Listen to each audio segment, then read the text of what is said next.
नियमानुसार जो होना था वो हुआ। स्मृति ईरानी से उनका बंगला जो बतौर सांसद उनको मिला था 2019 में जब वो अमेठी से जीती थी, वो बंगला अब खाली करा लिया गया है। आप जानते ही हैं कि 2024 के जब लोकसभा चुनाव के नतीजे आए तो अमेठी से स्मृति ईरानी को हार का सामना करना पड़ा था। कांग्रेस के किशोरी लाल शर्मा उस चुनाव में जीते थे। बंगला खाली करना अपने आप में एक बड़ा, एक सिंबॉलिक भारतीय राजनीति में माना जाता है। जब बंगला खाली कराया जाता है तो चूंकि ये रहता नियमानुसार है, लेकिन उसको राजनेता अपने अपने हिसाब से परिभाषित करते हैं। नियम क्या कहते हैं, बंगला किस आधार पर मिलता है, क्या एक तरह का होता है या ज़्यादा तरह का होता है, ये सब हम जानेंगे। हमारे साथ अभिनव हैं, अभिनव से इस बारे में विस्तार से बात करेंगे। अभिनव, देखिए, स्मृति ईरानी जी का बंगला जो खाली हो रहा है, सिर्फ स्मृति ईरानी जी का ही नहीं खाली हो रहा है, जो सांसद चुनाव हारे हैं उन सबको बंगला खाली करना पड़ेगा। और इसके अलावा जो मंत्री भी जितने हैं, जो चुनाव हार गए, जैसे आर.के. सिंह, अर्जुन मुंडा, महेंद्रनाथ पांडे, संजीव बालियान, राजीव चंद्रशेखर, कैलाश चौधरी, अजय मिश्रा टेनी, वी मुरलीधरन और भी निशित प्रमाणिक, ये सब तमाम लोगों को बंगला खाली करना पड़ेगा। लेकिन चर्चा स्मृति ईरानी की इसलिए होने लगी क्योंकि कांग्रेस और तमाम लोगों ने जो है इस पर फिर से बातें करना शुरू कर दिया। जब राहुल गांधी का बंगला बीच में खाली कराया गया था, जब संसदीय उनकी सदस्यता गई थी कोर्ट के जरिए, फिर बाद में वो बहाल हो गए तो बंगला वापस मिला। लेकिन जब उनकी सदस्यता गई तो बहुत सारे लोगों ने लिखा कि राहुल गांधी का बंगला खाली करा लिया राहुल गांधी का। तो स्मृति ईरानी ने कमेंट किया था उस वक्त कि ये देश का बंगला है, लोगों का बंगला है, राहुल गांधी का नहीं है। और अब उसको लेकर के कांग्रेस के कुछ समर्थक या कांग्रेस के लोग उस पर टिप्पणी कर रहे हैं। लेकिन ये कोई ऐसा अप्रत्याशित चीज़ नहीं है। हर किसी को जो भी चुनाव हारता है उसको बंगला खाली करना पड़ता है। और सबको नोटिस जारी कर रखा था विभाग ने। और जो डिपार्टमेंट ऑफ स्टेट होता है, डिपार्टमेंट ऑफ स्टेट जो होता है वो बंगले अलॉट करता है, और उसने सभी जो हारे हुए लोग हैं उनको बंगला खाली करने का आदेश 11 जुलाई तक का समय उन्हें दिया था, तो उन्हें खाली करना था।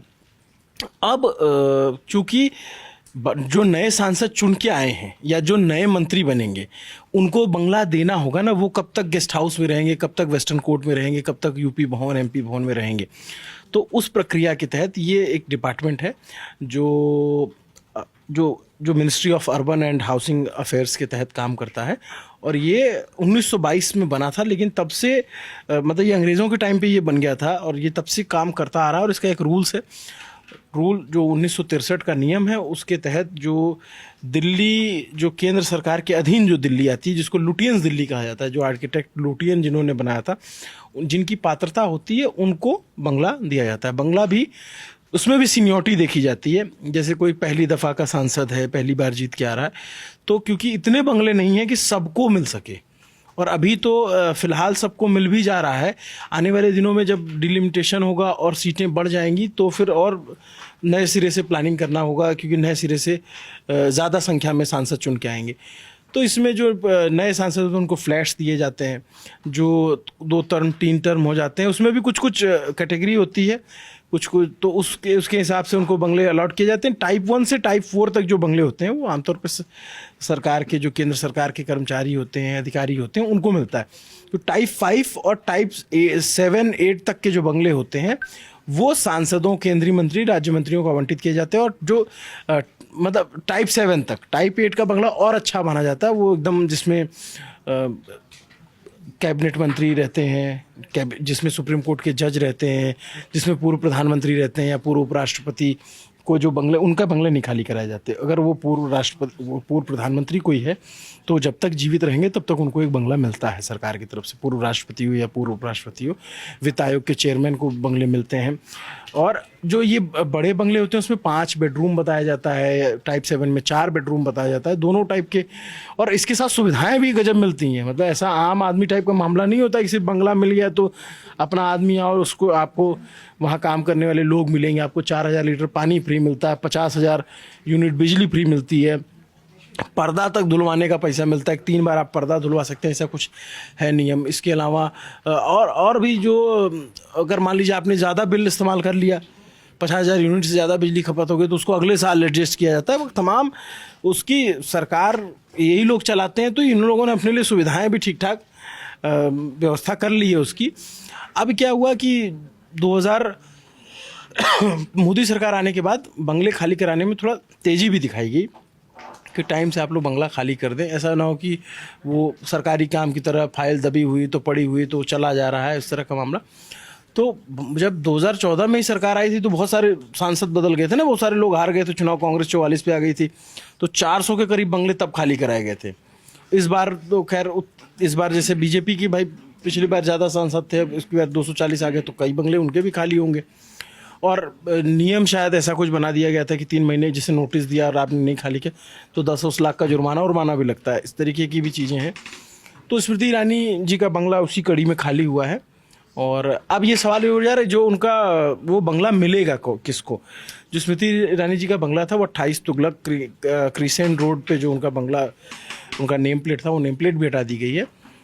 तो अब वो बंगला किसे मिलेगा, वो यही पात्रता देखी जाए, क्योंकि वो कैबिनेट मिनिस्टर का बंगला है तो संभवतः किसी कैबिनेट मिनिस्टर को ही मिलेगा या किसी और मतलब जो सीनियर सांसद होंगे उनको मिलेगा।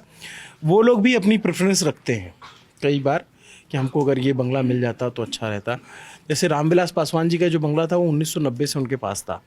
जब वो आई थिंक जब उनके निधन के बाद वो हटाया गया, उनका सामान निकाला गया तो भी खूब खबरें बनी। मतलब ये बंगला खाली होना या बंगले में जाना सामान्य प्रक्रिया है, लेकिन ये खबर की भी सामान्य प्रक्रिया है। क्योंकि आप याद कीजिए जब रामविलास पासवान का बंगला खाली हुआ था तो खूब चर्चा हुई थी, राहुल गांधी का बंगला खाली हुआ था तो खूब चर्चा हुई थी, तो शरद यादव का भी बंगला खाली कराया गया था तब भी खूब चर्चा हुई थी। तो चर्चा होती रहती है।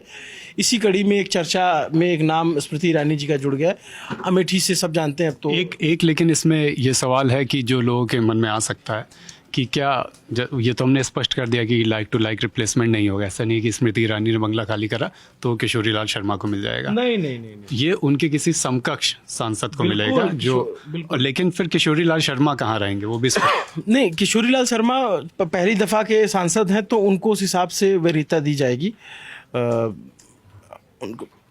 उनको जो है हो सकता है कि फ्लैट मिले, हो सकता है बंगला भी मिले। वो अपना सीनियरिटी के साथ साथ और भी कई सारे क्राइटेरिया देखे जाते हैं। लेकिन ये कोई सोचे कि स्मृति ईरानी का बंगला खाली हो जाएगा और उसमें किशोरी लाल शर्मा रहेंगे, ये ऐसा नहीं होगा।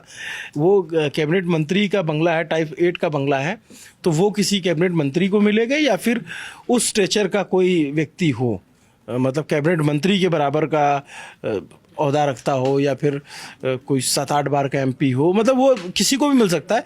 लेकिन ये जो बात कुछ लोगों ने सोशल मीडिया पे लिखी कि किशोरी लाल को बंगला मिलेगा, ये गलत है। इस तरीके से बंगले नहीं बढ़ते, ये आप लोगों को पता है। हाँ, ये बात है कि किशोरी लाल शर्मा ने सब जानते हैं कि उन्होंने बड़े अंतर से 1,67,000 से उनको हराया है चुनाव में।